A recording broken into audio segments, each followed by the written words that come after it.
Welcome to the Advancement Podcast. Our mission is to reach the lost in America by advancing leaders and churches so that communities are transformed. Join us as we discuss how to stay healthy as leaders, work in teams, and lead change. Come on, let's advance together.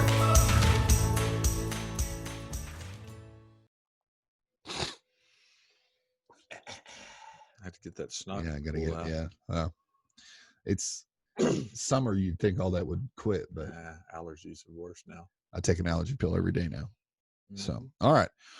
Welcome back to another episode of the Advancement Podcast. Hey, if you enjoy what you're listening to, if you could subscribe to whatever podcast platform you're listening to, that way the content is delivered directly to your phone, computer, whatever you listen to every Tuesday and Thursday. If you're watching, if you could subscribe or like the Facebook page, that way you get the alert that a new video is up and ready for you to listen to. It just helps us spread the mission of advancement all over to share the love of Jesus, and that we care about church leaders all over the place. I am your host of the Advancement Podcast, Todd Barham, here with the lead consultant and coach at Advancement, Timothy Dominic.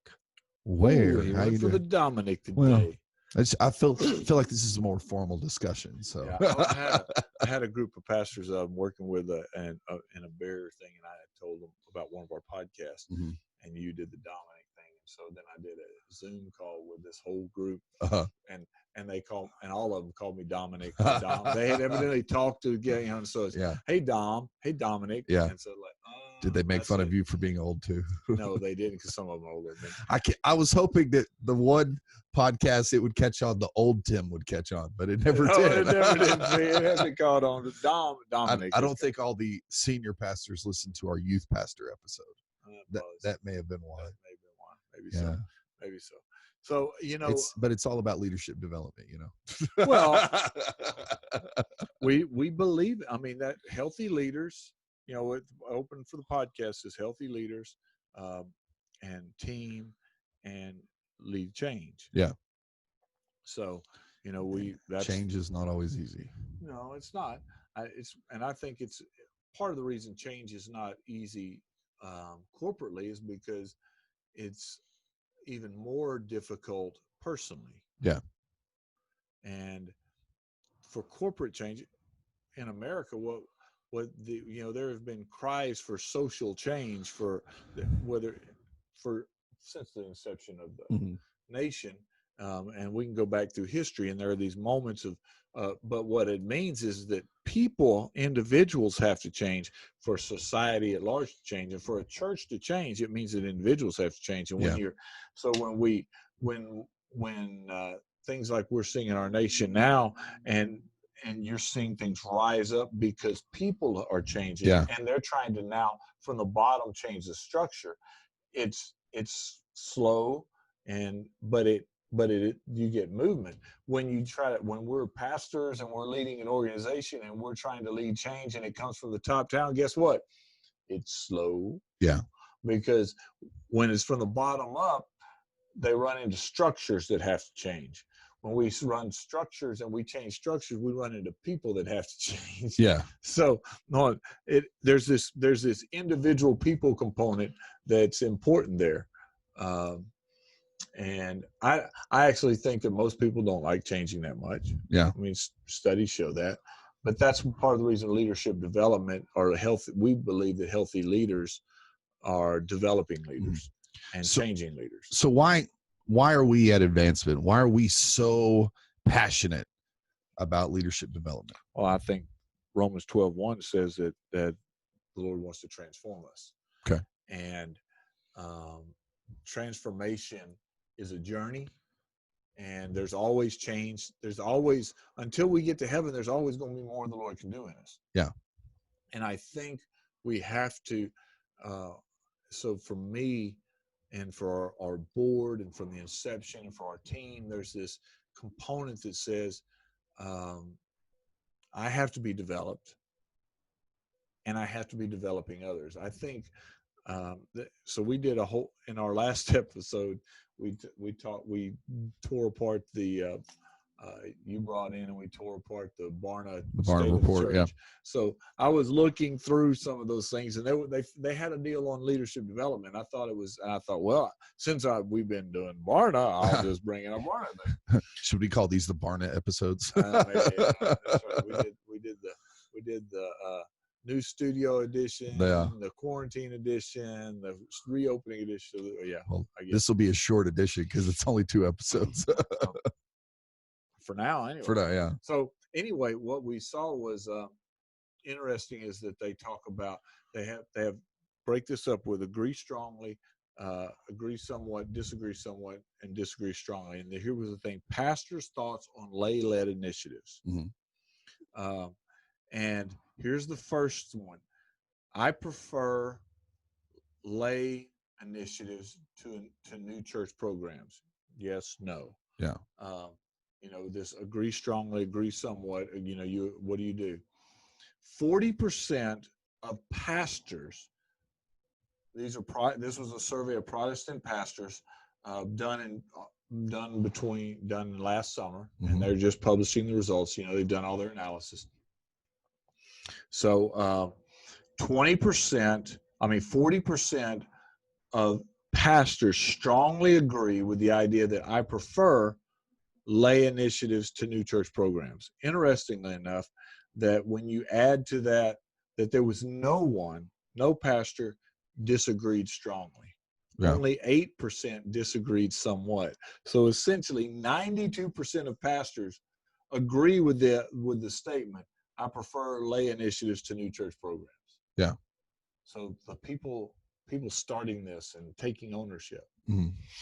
So the next statement in their research said, for our church to be healthier, lay people must take up more responsibility.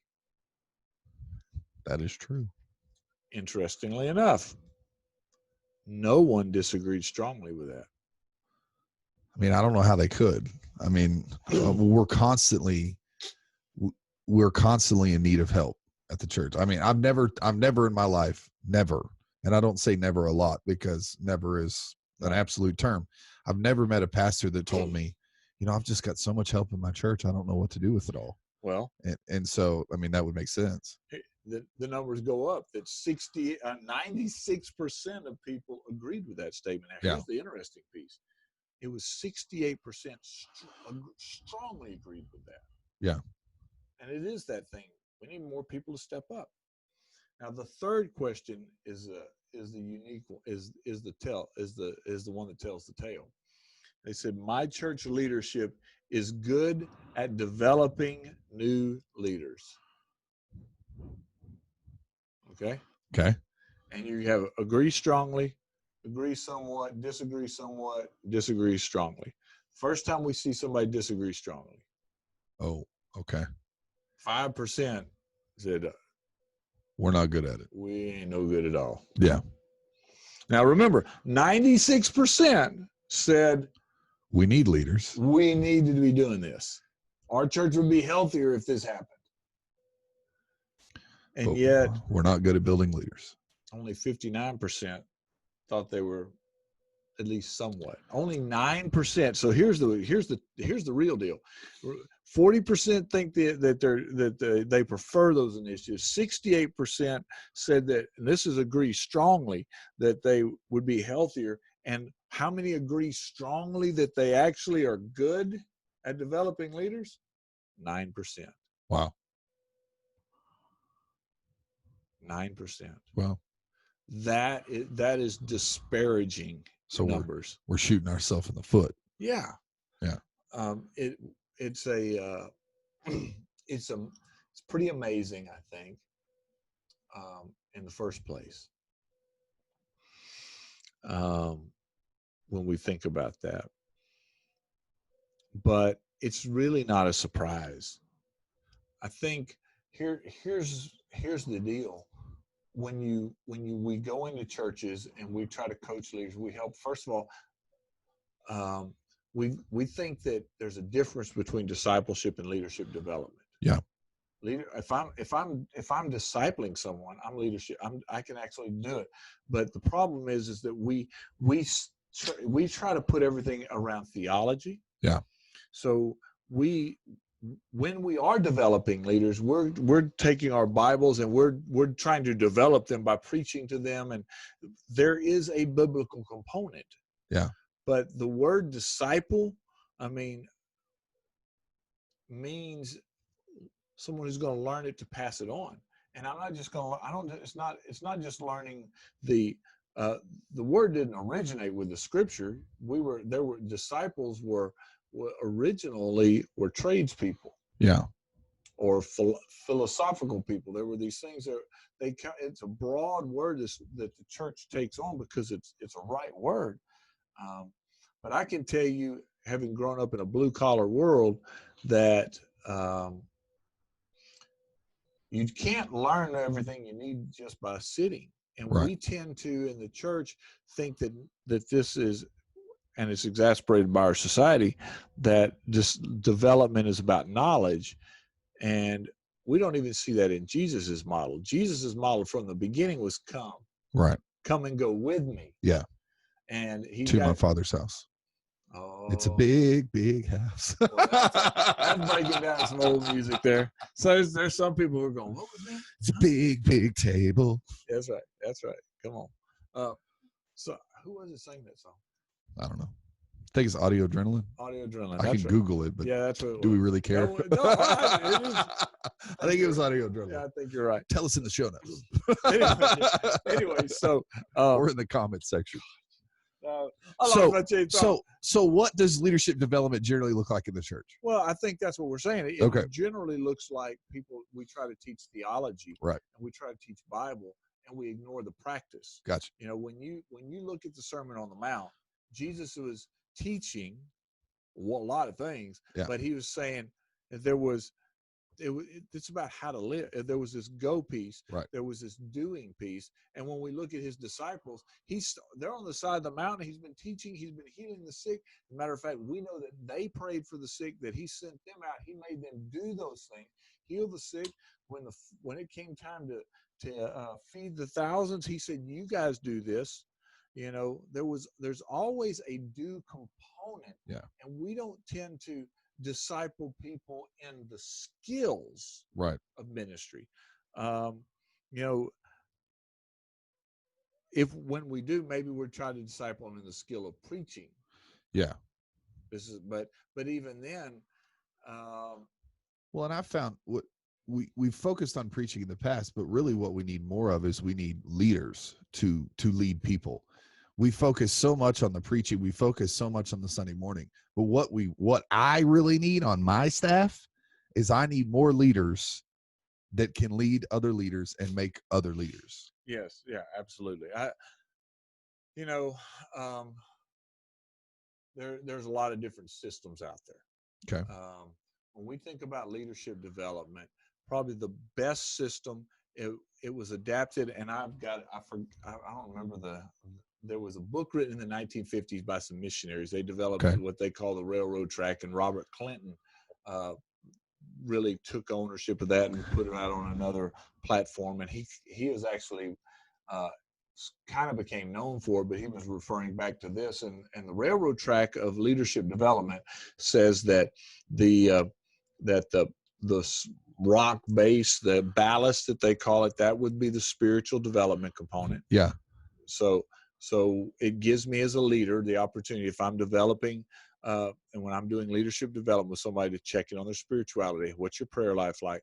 What's your, what's the Lord saying to you about you? Yeah. And then in this idea, there's two tracks. There's two bars. There's new knowledge. What do I not know? Yeah. And then there's new practice. What do I need to try? What do I need to do? That matches with that new knowledge, right? And then the cross pieces on the railroad track are what they term reflection with mentors. So it would be the simple way to do it. As pastor is, we're developing somebody. I do a checkup on their spirituality, and maybe I learn, and I'm doing this checkup. I realize, or or I watched their ministry. I went in and sat in the children's church, and I went, what they said there wasn't correct. So I can sit down, I can teach them, or I can say, okay, when you said this, where'd that come from? Yeah. So I check up on their spirituality, and if I realize they have a deficiency in knowledge, I can say to them, okay, where can you learn more about that? Yeah. What do you need to, or I can give them a book, I can give them a podcast, but I may have to put new knowledge in. But at the same time, one of the things, for instance, I recognize is that most pastors, one of the things to break 200, we even worked on this back in those days with you, is in sermon delivery. There's a difference in preaching to a smaller crowd. And most of the time, it's really around the way they handle their illustrations, not their theology. Yeah. And yes, you yelled at me about my illustrations. I didn't yell at you. He always thinks I yell at him. Anyway, but I gave you a book. You gave me a book. And I said, and your son shaved me about saying the wrong president on the. That's a whole nother thing. That was actually before I gave you the book. Was it? Yeah. So. But I gave you a book. Yeah. And I said, okay, Art of Storytelling. The Art if you of want it. Storytelling by George Walsh. It's a great book. And I said, so I've given it. John Walsh. Do you know how many people I've given to since then? Oh my gosh. A lot.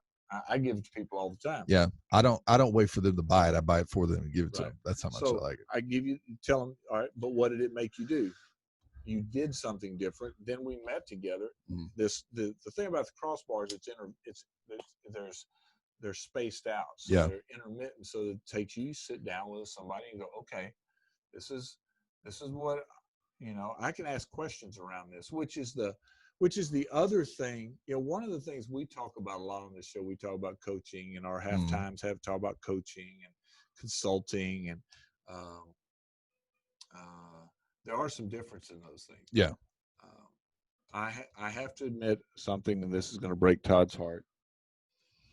COVID has broken me of any of sports addictions. I don't care if pro sports never comes back. Can we take a moment and pray for Tim? I really don't care if it was to never come back. I was watching NASCAR yesterday because it's the only live sport on. I really could care less if live sports came back. But NBA's coming back. Woo, woo. I know, I'm excited. I know you're not. But I really have gotten to that place. Yeah. But when we talk about coaching, most people think of those kind of coaches. Sports, yeah. But the word coach actually didn't originate with sports. Do you know where the original word came? Where the origin of the word is? No. You don't? I don't. Oh. Should I Google it? No, you don't have to Google it. It was actually a vehicle. Cinderella rode in a coach. Gotcha. And when coach was applied, when you follow out the history of the word, the coach was applied to sports because the idea was the coach was supposed to help to direct, to help, not to take this athlete to take them from where they were to where they need to be, to a better place. So it's really the idea of a vehicle moving you. Now we've turned it into coaches, hollering and screaming at people. Let's take a moment and hear a word about advancement. Timware has been a huge benefit and blessing to me personally, as well as to my church. When Tim and I first connected in a coaching setting, my church was running in the 130 range. We now run 260, plus we have a really strong online audience. We went through a process of rebranding and changing our name, focusing on our vision, and shifting our culture in a lot of arenas. Tim was invaluable to talk us through that. He came out and met with our team. He was a huge blessing. I highly recommend Advancement. Now let's get back to the podcast. So my question for you, and this is something I work on with my team, is it possible for you as a leader to move forward and grow without a coach? Well, I think, or a mentor or somebody to push you. Well, I think there are seasons where you can move on your own because but eventually we always need an outside voice. We're not designed by God to go alone. Yeah. And when psychology and the soft sciences, mental sciences, those kinds of things, they'll tell you can't do this to you. You can only eventually, if you try to coach yourself, you try to, when you're leading yourself, when you're your own counsel. Yeah. Proverbs says that in a multitude of counselors there's safety. When you're your only counsel, eventually you run into problems because your perspective's only so much. Yeah. No matter how grand you think your perspective is, you still can't see it all. Right. So you have to have those other voices. You have to have those other components. And I find that when I start bumping my head and my growth is ended, I don't have enough voices. I'm not allowing others to speak into my life. Right. Now, there were times where I had to have people speak into my life in the way I haven't had a whole lot of people had to really help me with my faith. Mm-hmm. Because I've just kind of been all in. Yeah. People have corrected my doctrine and theology. Sure. But that was part of my growth. But I tell you, the reality is I've needed more practice in my walking it out, walking my faith out. People who knew me years ago, I still have an edge to me, but I had a hard edge. Yeah. And I've had a couple of people in my life say to me, "You can't talk to people that way." Yeah. Well, nobody had the guts to stand up to me and tell me that. Yeah. Because I was so, and so there were skills there were ministry skills, there were people skills. It wasn't theology that was limiting me from being all that God was asking me to be. It was the way I treated people. It was my understanding of church politics. It was my understanding of systems. There were things that were not biblical. The biblical component was not what was limiting me.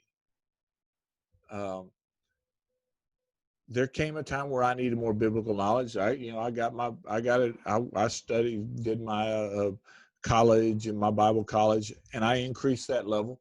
And I haven't tapped that yet. Mm-hmm. I've still got things over here that have not surpassed those pieces. So I think you can go for a season, but eventually, I think what's cool about that illustration of the railroad track is that the weakest member on there is that wooden cross tie. Okay. But its primary function is to keep the rails from doing this. Yeah. Because the train is this wide all the time, forever. And so for those listening, he's saying move apart. Yeah, they move apart. That's right. That's right. They can separate. They get too close, and for the train to move forward, they have to. Those tracks have to maintain this very specific distance apart. Right. And those wooden cross ties, keep it. So what that tells me, can I go a certain distance without it?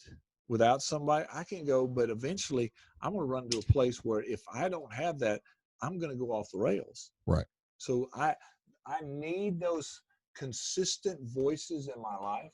Now, I think the other piece is that's important to that is people would say, well, I'll just because people sometimes think, well, I can coach myself or I can lead myself and I don't need that voice. That's just the opposite of everything the scripture teaches us. Yeah. So what you're implying is that we can go so much further with a coach than we could on our own. Yeah. I think that sometimes there's informal, there's formal, I think also that when you think about formal coaching, let's talk about that for a minute. Formal coaching, I think sometimes you have to change coaches. Right. I mean, I actually, not too long ago, you were asking me something, and I said, well, it's time you got another coach. Yeah. Because sometimes you get... Because you don't love me anymore. No, but the relationship, you need a different voice. Because what happens, perspective has gotten here. I need a additional perspective. I need to add somebody who's going to see it from a different way. And those things will accelerate us and move us. And you've seen some shifts because of that. Yeah. And I think, well, a fresh voice, I mean, they, just in a few sessions with, some new, I've got a couple guys that help me out with a couple different things. Just having fresh perspective helps me think through it. Now, these guys are not coming in and saying, you must do this now. right. They're saying, have you thought about this? Have you thought about that? And it just gets my wheels turning, and they're like, oh man, I'm missing this. I'm missing this point. I'm missing my alignment here. It's. Well, I think that's the other piece that really benefits us when we look at this. Why is it that we don't do good at developing leaders? I think because we, in the church, pastors and ministers, we've become preachers and tellers. Yeah. So I want to we just lay it out. But when you again go back to the soft sciences, they'll tell you that self-discovery is more powerful. Yeah. And I mean, you can tell your kid, don't touch it, it's hot, don't touch it, it's hot, don't touch it, it's hot, and they get it. But after they touch it and they get burned, baby, they learn the lesson better. Yeah. Self-discovery, woo! Yeah. Is a big difference. And so I think that we talk about there are a number of books have been written on the idea of the coach approach to ministry. And there's the coach approach to discipleship. There's the coach approach to evangelism, and there's a coach approach to leadership development. Those who are under us, who are beneath us, whether they're first-time volunteers or they're full-time staff members, there's a place for telling. Yeah. Okay. There's a place to say, I know best, but the problem is that we often assume that posture first instead of a different posture, which we would say the coach approach posture, which allows for self-discovery. I think it also, Stephen Covey in his classic book, The 7 Habits of Highly Effective People, one of the habits that he writes a whole chapter on is seek first to understand, then to be understood. Mm-hmm. And so the coach approach is about it. It gives us the opportunity to understand, and it's designed around asking questions. Yeah. I mean, pure coaching is you barely say anything. It's always questions. And I mean, if you try to get certified in this stuff like I have, I mean, there's 11 skills that they're looking for, and you have to coach a professional person who's going to judge you on whether or not you did all those skills. And, we're not talking about that, but we're talking about when you sit down with a staff person, when you sit down with a volunteer, when you sit down with a part-time person, that I can ask questions, and as a part of their development, to create opportunity for me to understand, this is where they need some growth, or to help them find self-discovery. And I can do that around, I can ask about their spirituality. So what's Jesus been saying to you about you lately? Mm-hmm. Oh, so what's the first thing that a person realizes is, pastor expects me to be hearing from Jesus about me. Okay. All right.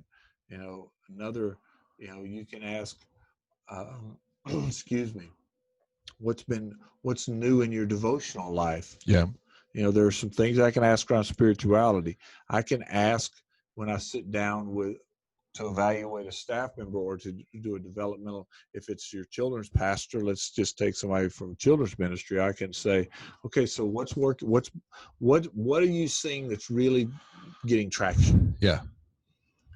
What's falling flat that you need to change or do away with? The way I just ask a few questions like that and make them process it. I will say this, that people who are verbal processors, they sometimes can be easy. Now, the problem is they'll talk. That's me. I'm a verbal processor. Sometimes they talk too much. Yeah.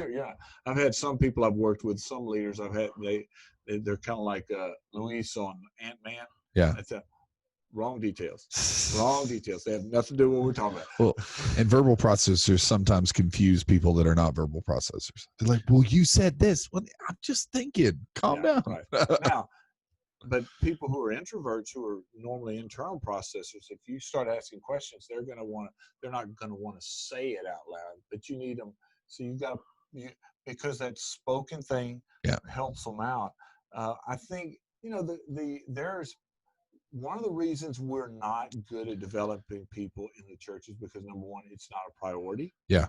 Number two is because we use a preacher approach rather than a developer approach, which allows for a relationship of movement with more questions and interaction rather than bam, me tell you, me tell you, me tell you. Yeah.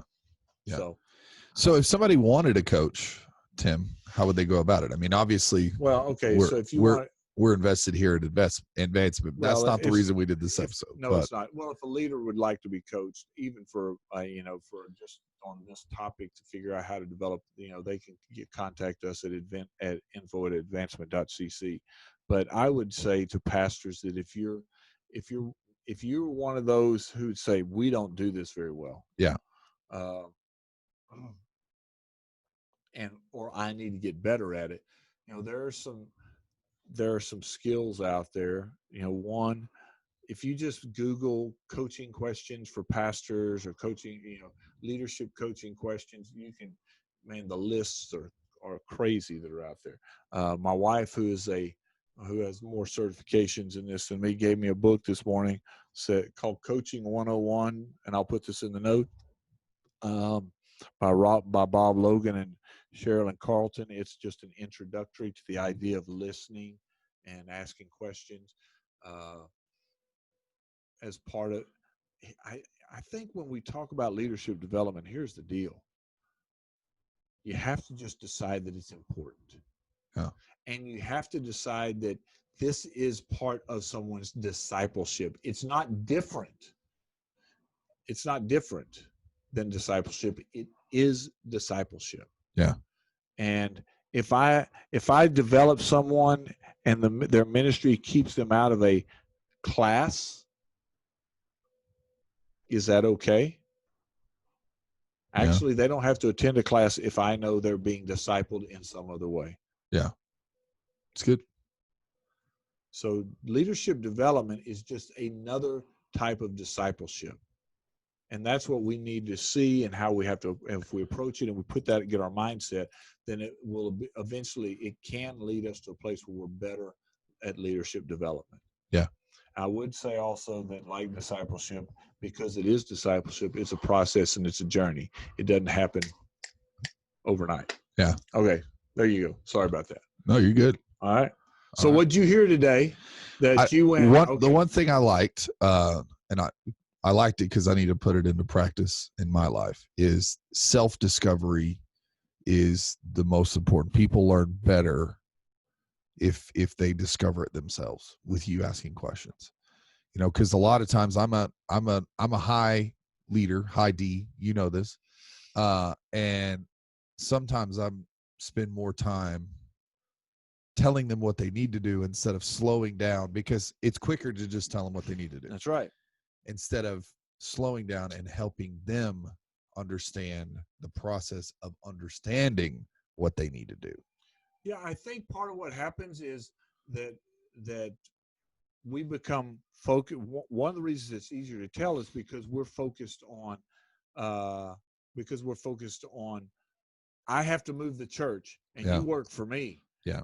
And yet the church building and organization is not the eternal piece. This eternal component of this individual and me helping them be transformed into the image of Christ. Yeah. Yes, it is slow. It does slow us down, but we have to take a bigger perspective than just our local immediate congregation or program in the church. Yeah. All right. Well, that's good. Thanks, Tim. All right. We'll see you next time on the Advancement Podcast.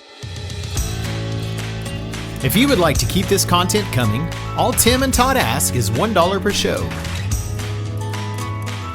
See how to give, maybe even sponsor an episode or series on the website advancement.cc.